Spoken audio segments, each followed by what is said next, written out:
pengertian sifat poligen sendiri merupakan sifat yang dikendalikan oleh banyak gen atau tidak hanya terdiri dari satu gen saja. Jadi dalam sebuah pewarisan sifat poligenik satu, sifat itu dikendalikan oleh lebih dari satu gen. Jadi dalam sifat poligeni ini ada dua sifat, yaitu ada sifat kualitatif dan sifat kuantitatif. Jadi maksud sifat kualitatif sendiri yaitu gennya tidak terus terjadi atau tidak terus terjadi perubahan. Sedangkan yang dimaksud dengan sifat kuantitatif, sifat gennya itu terus terjadi perubahan. Jadi kalau dilihat pada sifat kuantitatif sendiri itu ada sifat fenotipnya cenderung menghasilkan distribusi yang menyerupai kurva berbentuk lonceng. Jadi kebanyakannya itu akan terletak di tengah, sementara sangat sedikit yang berada pada titik yang ekstrem. Ini menjelaskan tentang grafik fenotip. Grafik ini menunjukkan fenotip A besar A besar, A besar A kecil, dan A kecil A kecil. Fenotip A besar A kecil berada di antara grafik fenotip A besar dan A kecil A kecil. Nah, seperti yang kita lihat di gambar di garis yang warna oranye dan yang berwarna ungu, itu adalah grafik A besar dan grafik A besar A kecil. Nah, di antara kedua grafik tersebut terdapat irisan. Nah, di irisan tersebut sangat mustahil atau sulit bagi kita mengetahui berapa jumlah individu pastinya yang berfenotip A besar atau A besar A kecil. Berikutnya adalah tipe sifat kuantitatif. Nah, tipe sifat kuantitatif ini terbagi menjadi 3. Yang pertama sinambung, meristik, dan yang terakhir ambang. Nah, yang pertama sifat sinambung adalah sifat yang bervariasi di antara kedua ekstrim tanpa ada pemisahan tegas dari satu fenotip ke fenotip berikutnya. Contohnya antara lain produksi susu sapi, produksi padi, laju pertumbuhan tanaman, serta tekanan darah pada manusia. Dapat dipahami bahwa pada sifat kontinu atau sifat sinambung ini, banyaknya fenotip yang mungkin muncul di antara kedua ekstrim menjadi tidak terbatas. Yang kedua adalah sifat meristik, yaitu sifat kuantitatif yang fenotipnya ditentukan melalui perhitungan. Karena penentuannya dilakukan dengan perhitungan, maka sifat meristik mempunyai sifat sebaran fenotip yang tidak sinambung atau tidak kontinu. Akan tetapi, dilihat dari cara pewarisannya, sifat ini termasuk sifat kuantitatif. Jumlah telur yang dihasilkan oleh seekor ayam betina, jumlah bulir padi pada tiap malai, jumlah biji kedelai tiap polong merupakan contoh dari sifat meristik ini. Yang terakhir adalah sifat ambang, yaitu sifat yang hanya mempunyai 2 atau beberapa kelas fenotip, tetapi pewarisannya ditentukan oleh banyak gen dan dipengaruhi oleh faktor lingkungan, seperti halnya sifat kuantitatif pada umumnya. Sebagai contoh, dapat dikemukakan berbagai kelainan bawaan pada manusia. Dalam hal ini, kita mungkin hanya mengenal individu yang normal dan abnormal. Namun, sebenarnya tiap individu memiliki resiko dasar menuju kondisi abnormal tersebut. Jika besar resikonya berada di bawah nilai ambang, maka individu yang bersangkutan akan memiliki fenotip yang normal. Sebaliknya, jika besarnya resiko berada di atas nilai ambang, maka muncullah kondisi itu. Kuantitatif itu ada karakter yang fenotipnya bervariasi secara sinambung, terus umumnya hubungan genotip, fenotipnya itu secara kompleks, terus ada juga ada karakter yang fenotipnya tidak bervariasi secara sinambung, tapi dipandang kuantitatif karena dipengaruhi oleh banyak gen dan faktor dari lingkungannya. Nah, di sini ada contoh tentang pewarisan poligen atau eksperimen dari Nielsen Ehle, itu ada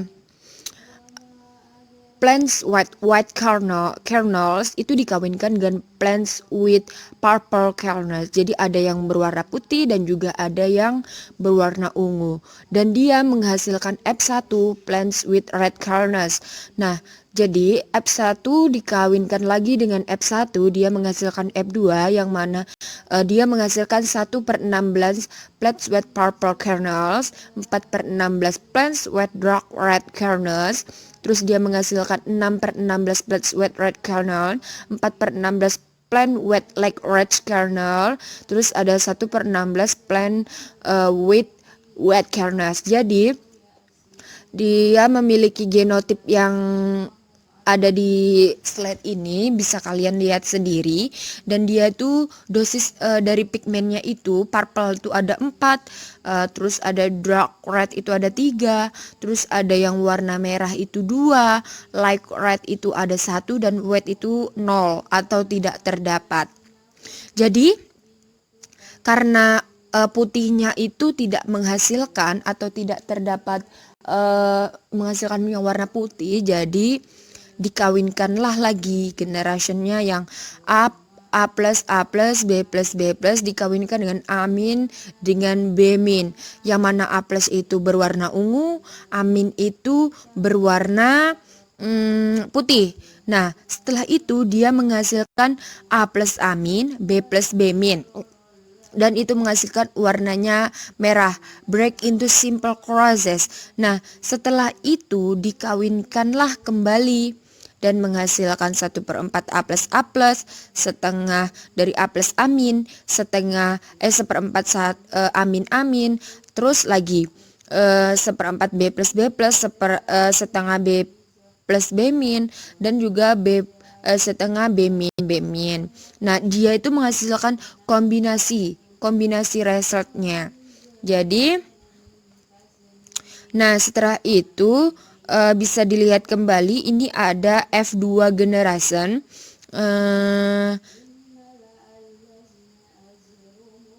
Inilah fenotipnya, dia menghasilkan purple, dark red, light red, like red. Nah, jadi dia itu dari setiap F2 generation dia itu memiliki hasil fenotip yang berbeda-beda sesuai dengan parentalnya. Dari gambar tersebut dapat dilihat bahwa terjadinya variasi di mana anakan yang diperoleh dalam bentuk variasi yang lain selain galur murninya lebih banyak dan beraneka ragam. Variasi ini timbul akibat adanya gen-gen berpasangan yang saling berinteraksi menghasilkan suatu fenotip tertentu yang diakibatkan karena adanya gen-gen ganda yang bersifat kumulatif. Perbedaan antara hasil percobaan yang dilakukan dengan teori Mendel, sifat keturunan berdasarkan hasil percobaan ditinjau secara kuantitatif, artinya sifat keturunan tampak berderajat berdasarkan intensitas dan ekspresi sifat itu. Sedangkan Mendel meninjau sifat keturunan secara kualitatif, artinya sifat keturunan itu tampak atau tidak. Keterwarisan atau heritability. Keterwarisan atau heritability adalah warisan bagi pengaruh keragaman genetik terhadap keragaman genetika, terhadap keragaman fenotip dalam suatu populasi biologis. Secara sederhana, heritabilitas berhubungan dengan proporsi keragaman fenotipik yang dikontrol oleh gen. Proporsi ini dapat diwariskan pada generasi selanjutnya. Dapat ditulis rumus Fp sama dengan Fg ditambah Fe tambah Fge. Keragaman genetik terdiri atas aditif, dominansi, interaksi gen. Ragam genetik aditif adalah ragam genetik yang menyebabkan terjadinya kesamaan sifat di antara tetua dan keturunannya. Fenotip pada aksi gen aditif disebabkan penjumlahan dari masing-masing alel tanpa interaksi dengan alel lain, interaksi aleksi atau non-alelik. Dapat ditulis rumus Fg sama dengan Fa tambah Fd tambah F1, Fp sama dengan Fa, Fd ditambah F1 ditambah Fe ditambah Ge. Heritabilitas adalah istilah yang digunakan untuk menunjukkan bagian dari keragaman total atau yang diukur dengan ragam dari suatu sifat yang diakibatkan oleh pengaruh genetik.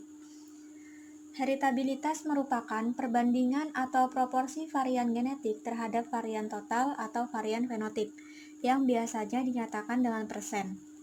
Heritabilitas dilambangkan dengan huruf H besar atau H kecil kuadrat. Tipe heritabilitas ada dua, yaitu keterwarisan dalam arti luas atau broad sense heritability adalah perbandingan antara ragam genetik yang merupakan gabungan dari ragam genetik aditif, dominan, dan epistasis dengan ragam fenotipik. Heritabilitas dalam arti luas hanya dapat menjelaskan berapa bagian dari keragaman fenotipik yang disebabkan oleh pengaruh genetik dan berapa bagian pengaruh faktor lingkungan, namun tidak dapat menjelaskan proporsi keragaman fenotipik pada tetua yang dapat diwariskan pada turunannya. Dengan rumus sebagai berikut. H besar kuadrat sama dengan VG yang dilambangkan dengan ragam genetik per VP dilambangkan dengan ragam genotip. Kemudian, keterwarisan dalam arti sempit atau narrow sense heritability adalah perbandingan antara ragam genetik aditif dengan ragam fenotipik. Heritabilitas dalam arti sempit dilambangkan dengan notasi H kecil kuadrat. Heritabilitas dalam arti sempit mampu menunjukkan laju perubahan yang dapat dicapai dengan seleksi untuk suatu sifat di dalam populasi. Dengan rumus sebagai berikut. H kecil kuadrat sama dengan VA yang dilambangkan dengan ragam adaptif per VP yang dilambangkan dengan ragam genotip. Sehingga heritabilitas menunjukkan bagian atau persentase dari keragaman fenotipik yang disebabkan oleh keragaman genetik aditif. Semakin tinggi nilai H kecil kuadrat, dapat diartikan bahwa keragaman sifat produksi lebih banyak dipengaruhi oleh perbedaan genotip dalam populasi, dan hanya sedikit pengaruh keragaman lingkungan.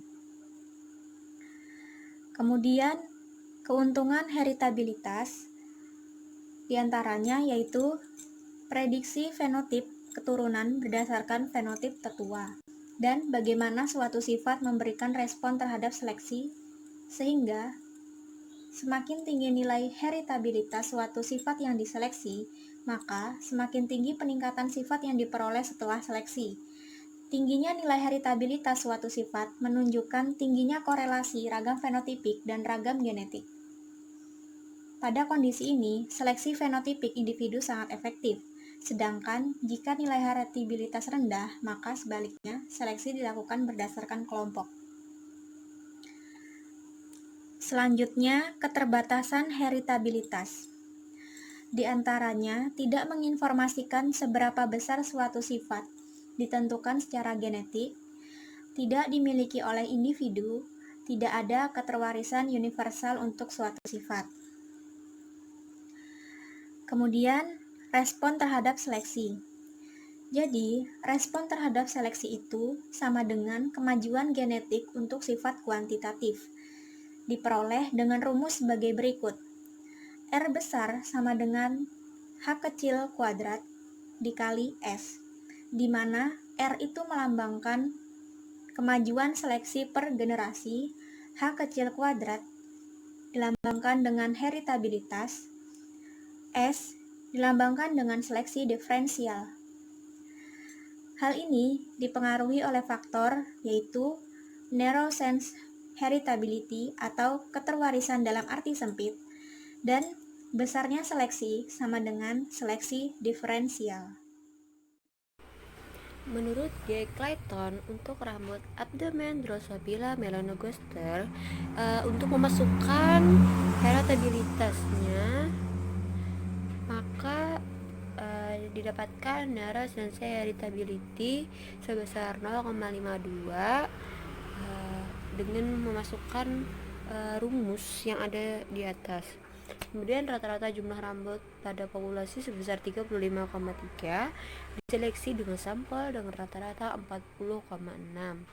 Nah, Kemudian untuk mencari seleksi diferensialnya, maka tinggal dimasukkan saja antara sampel dengan rata-rata dikurang dengan rata-rata jumlah rambut pada populasi dan didapatkan hasil sebesar 5,3. Untuk respon terhadap seleksi atau R besar, tinggal dikalikan antara narrow sense heritability dikali dengan seleksi diferensial mendapatkan hasil sebesar 2,8. Rata-rata rambut pada keturunan dari sampel diharapkan dengan memasukkan rata-rata jumlah rambut pada populasi ditambah dengan respon terhadap seleksi, maka didapatkan hasil sebesar 38,1.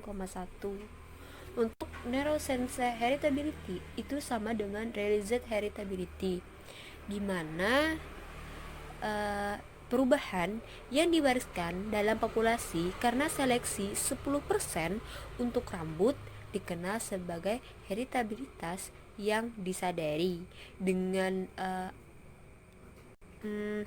lambang H kecil kuadrat dan proporsinya dari respons terhadap seleksi ke diferensial seleksi. Perkiraan heritabilitas atau realized heritability yang diwujudkan dapat berkisar dari rendah kurang dari 0,1 ke tinggi itu lebih dari 0,6 dan berguna dalam memprediksi.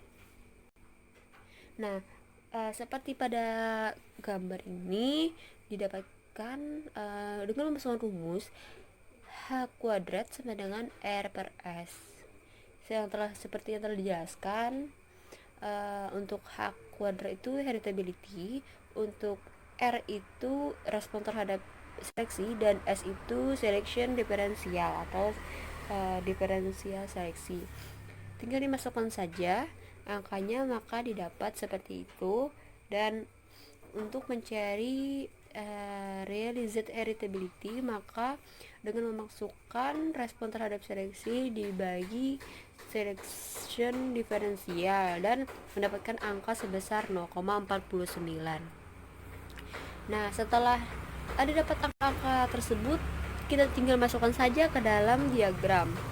Nah, kemudian kita bisa lihat untuk diagramnya ini naik ya, kemudian ada sedikit turun, kemudian untuk korelasi respon ini sebenarnya memiliki dua, yaitu ada korelasi fenotip dan korelasi genotip. Namun di sini akan dijelaskan korelasi fenotip saja. Untuk korelasi fenotip sendiri memiliki dua cabang, yaitu korelasi genetik, pleiotropi, dan korelasi lingkungan. Sebelum menjelaskan dua itu, kita harus mengenal dulu apa sih sebenarnya korelasi fenotip itu. Nah, jadi korelasi fenotip merupakan korelasi total dari semua sifat yang dimiliki individu tersebut. Korelasi dua atau lebih antar sifat positif yang dimiliki akan memudahkan seleksi karena akan diikuti oleh peningkatan sifat yang satu diikuti dengan yang lainnya, sehingga dapat ditentukan satu sifat atau indeks seleksinya. Namun, juga sebaliknya, bila korelasinya negatif, maka sulit untuk memperoleh sifat yang diharapkan. Bila tidak ada korelasi di antara sifat yang diharapkan, maka seleksi menjadi tidak efektif. Untuk nilai korelasi fenotip itu sendiri bermanfaat untuk memperkirakan besarnya perubahan-perubahan produktivitas pada generasi yang sama apabila digunakan sebagai kriteria seleksi berdasarkan catatan produktivitas sekarang. Nah, kemudian kita akan masuk ke korelasi genetik pleiotropi. Korelasi genetik adalah proporsi varian yang dimiliki oleh dua sifat karena penyebab genetik. Untuk pengaruh genetik pada suatu sifat, yaitu dipengaruhi oleh genetik dari sifat yang berbeda, memperkirakan tingkat pleiotropi atau tumpang tindih kausal. Korelasi genetik jika nilainya 0 menyiratkan bahwa efek genetik pada satu sifat tidak tergantung pada yang lain. Sementara korelasi dengan nilai 1 menyiratkan bahwa semua pengaruh genetik pada kedua sifat itu identik atau sama. Korelasi genetik bivarian dapat digeneralisasi untuk menyimpulkan faktor variabel laten genetik pada lebih dari 2 ciri menggunakan analisis faktor. Untuk metode korelasi genetik ini diperkenalkan ke genetika perilaku pada tahun 1970-an sampai 1980-an. Kemudian untuk korelasi genetik harus dikontraskan dengan korelasi lingkungan antara lingkungan yang mempengaruhi dua sifat. Korelasi genetik tidak sama dengan heritabilitas karena menyangkut tumpang tindih antara dua set pengaruh dan bukan besarnya absolutnya. Dua sifat bisa sangat diwariskan tapi tidak secara genetik berkorelasi atau memiliki heritabilitas kecil dan sepenuhnya berkorelasi selama warisan tidak bernilai 0. Korelasi genetik antara dua sifat akan cenderung menghasilkan korelasi fenotipik. Contoh seperti korelasi genetik antara kecerdasan dan SES. Korelasi fenotipik yang diharapkan adalah heritabilitas bivariat dan dapat dihitung sebagai akar kuadrat dari heritabilitas yang dikalikan dengan korelasi genetik. Adanya korelasi genetik ini diakibatkan timbulnya yang pertama itu ada linkage disequilibrium atau dua gen tetangga yang cenderung diwariskan bersama, masing-masing mempengaruhi sifat yang berbeda. Yang kedua, pleiotropi biologis, yaitu suatu gen tunggal yang memiliki banyak efek biologis yang tidak berkaitan atau pengaturan bersama dari beberapa gen. Yang ketiga ada mediasi pleiotropi atau gen penyebab sifat X dan sifat X menyebabkan sifat Y. Yang keempat ada bias, yaitu stratifikasi populasi seperti leluhur atau perkawinan asortatif, kadang disebut dengan fase ketidakseimbangan genetik. Stratifikasi palsu seperti bias kepastian atau seleksi sendiri, atau paradoks Bergson, atau kesalahan klasifikasi diagnosa. Nah, yang kedua ada korelasi lingkungan, yaitu hubungan antara dua sifat kuantitatif yang disebabkan oleh lingkungan yang sama-sama mempengaruhi kedua sifat tersebut.